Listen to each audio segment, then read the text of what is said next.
வீட்டில் உள்ள காசு நகை இதுகளை வச்சு தான் நாங்கள் சாகுபடிக்கு போட்டோம். நாங்கள் வந்து 1 ஏக்கர் சாகுபடி பண்ணுறோம்.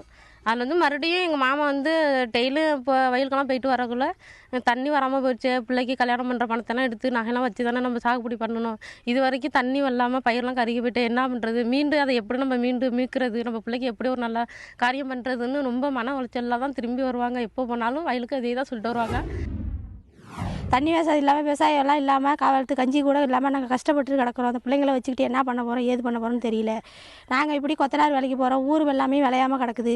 இருந்து கடங்கண்ணி கேட்குறதுக்கு யாருக்கிட்டையும் இல்லை. எப்படி கொடுக்கறதுக்கு உதவி பண்ணவும் மனுஷாலும் இல்லை. அவங்கவுங்கள்ட்ட இருந்தால் தானே கொடுத்து உதவி பண்ணுவாங்க, விளையுதுன்னு நம்பி கேட்கலாம். அது கேட்குறதுக்கும் ஒன்றும் அவங்கள்ட்டையும் இல்லை. யாருக்கிட்ட கேட்டு எப்படி கொடுப்பாங்க? இந்த பிள்ளைங்களை வச்சுக்கிட்டு நான் என்ன பண்ண போகிறேன்னு தெரியல. பருவமழையும் காவிரியும் கைவிரித்து விட்ட நிலையில் பிரதமர் மோடியின் ரூபாய் நோட்டு குறித்த அறிவிப்பும் விவசாயிகளை சோகத்தில் ஆழ்த்தியுள்ளது. சிறு கடன் கேட்டு சென்ற விவசாயி அசோகன் 2000 ரூபாய் கிடைக்காமல் அதிருப்தியில் உயிரிழந்ததாக வேதனை தெரிவிக்கிறார் அவரது மனைவி வேதவள்ளி. கடன் வாங்குறதுக்காக பேங்க் போனார். விவசாயத்துக்காக வாங்கி போடுறதுக்காக பேங்க் போனார். நாள் போய் காசு கிடைக்காததுனால மறுநாள் காலையில் சீக்கிரம் வாங்க அப்படின்னு சொல்லிட்டார் மேனேஜர். அதனால் காலையில் சீக்கிரமாக போனவர். கொஞ்சம் நேரம் வெயிட் பண்ணி இருந்ததில் மயக்கம் வந்து விழுந்து எப்படியா இருந்தாருன்னே தெரியல. 36 ஆண்டு காலம் காவல்துறையில் பணியாற்றிவிட்டு கிடைத்த பணத்தை விவசாயத்தில் கொட்டி ஏமாந்து விட்டதாக கூறுகிறார் இந்த ஓய்வு பெற்ற காவலர். நான் காவல்துறையில் ஒரு 36 வருஷம் வேலை செஞ்சதுக்கு எனக்கு கிடைத்த பணத்தை கொண்டு வந்து இந்த நிலத்தை வாங்கினேன் சார். இப்போ என்னென்னா அந்த நிலம் அப்படியே பாதிச்சுவிட்டு வீட்டில் எல்லாம் திட்டுறாங்க. அதனால் எந்த விதமான பெனிஃபிட் இல்லாத தெருவில் நிற்கிற வேண்டிய சூழ்நிலை ஏற்பட்டு போச்சு. அந்த கேஷை கொண்டு போய் நான் பேங்கில் போட்டுருந்தா கூட எனக்கு எதாவது கிடைச்சிருக்கும். நிலையின்ட்டு நினச்சிக்கிட்டு நான் நிலத்தில் கொண்டு போய் காசை போட்டு ஏமாந்துட்டேன். தை பிறந்தால் வழி பிறக்கும் என்பது முன்னோர் மொழி. தை பிறக்கவே ஏதாவது வழிவகை செய்ய வேண்டும் என விவசாயிகள் கோரிக்கை விடுத்துள்ளனர். தை திருநாளாம் பொங்கல் பண்டிகையை கூட கொண்டாட பணமில்லை என்கின்றனர் விவசாயிகள். பொங்கலுக்கு முன்னாடி குருவை அறுத்து பொங்க கும்பிடுவோம். இந்த வருஷம் மழை இல்லை, தண்ணி இல்லையா, அதனால குரு வைக்க எந்த வேலையும் இல்லாமல் வீட்டில் இருக்கோம். பொங்க எப்படி கும்பிடுறதுன்னு தெரியலை. ரொம்ப வறட்சியாக போயிட்டு இப்போ ஒரு மழை பெஞ்சத்தில் தான் இந்த தரிசியெல்லாம் இப்போ உழுதி ஏதாவது விதைக்கிறோம். நடவு நாற்று எதுவுமே இல்லாமல் 100 நாள் வேலையும் இல்லாமல் ரொம்ப கஷ்டத்தில் இருக்கிறோம். ரொம்ப நெருக்கடியாக இருந்துகிட்டு இருக்கு. அதனால் வந்து ஒன்றுமே பண்ண முடியாத சூழ்நிலையில் அவங்கவுங்க வந்து ஒரு குடும்பம் அந்த ஒரு பொங்கல் செலவு கூட வந்து ஒரு 300 ரூபா இருந்தால் பொங்கல் கும்பிட்டுலாங்கிற ஒரு சூழ்நிலையை அவங்கவுங்க பயன்படுத்திகிட்டு இருக்காங்க. அதுக்கான வேலை வாய்ப்புகள் இல்லை. அந்த காலகட்டங்களில் அந்த மாரி உருவாகிட்டுது.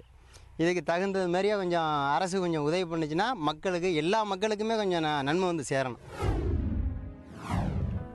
விவசாயத்தை மட்டுமே நம்பி சொந்த நிலத்தில் பிழைப்பு நடத்தி வந்த நிலையில் கெயில் திட்டம், ஷேல் எரிவாயு திட்டம் போன்றவைகளால் தங்கள் நிலங்கள் அபகரிக்கப்பட்டு வாழ்க்கையே கேள்விக்குறியாகிவிட்டதாக கூறுகிறார் விவசாயி பாஸ்கர். இந்த கெயில்னால ஒன்றும் நமக்கு எந்த பெனிஃபிட்டும் எதுவும் கிடையாது. அவங்க வந்து பயன்படுத்தி இது பண்ணி இந்த பணம் தரேன்னு சொல்லிட்டு மாவு ஏதோ ஏக்கருக்கு 5000 பணம் கொடுத்தாங்க. வேறு எந்த இதுவும் எங்களுக்கு நடவடிக்கை செய்யலை. விவசாயம் அதனால் ரொம்ப பாதிப்பு. பயிர் உற்பத்திக்கு முன் எதிர்கொள்ளும் பிரச்சனைகள் ஒரு புறம் இருக்க, அறுவடைக்கு பின்னர் நிலவும் பல பிரச்சனைகளால் விவசாயிகள் விழி பிதுங்கி நிற்கின்றனர். விவசாயத்தை சார்ந்த மற்ற தொழில்களும் பாதிக்கப்பட்டுள்ளதாக கூறுகிறார் பால் வியாபாரி முத்துவேல். இல்லை, அறுத்தா தானே உங்களுக்கு வைக்கல் இருக்கும். வைக்க வந்து நம்ம வாங்குறதுக்கு வேறு வழியும் இல்லை, காசு கொடுத்தும் வாங்கவும் முடியாது, விளையிறதுக்கும் விலை இல்லை.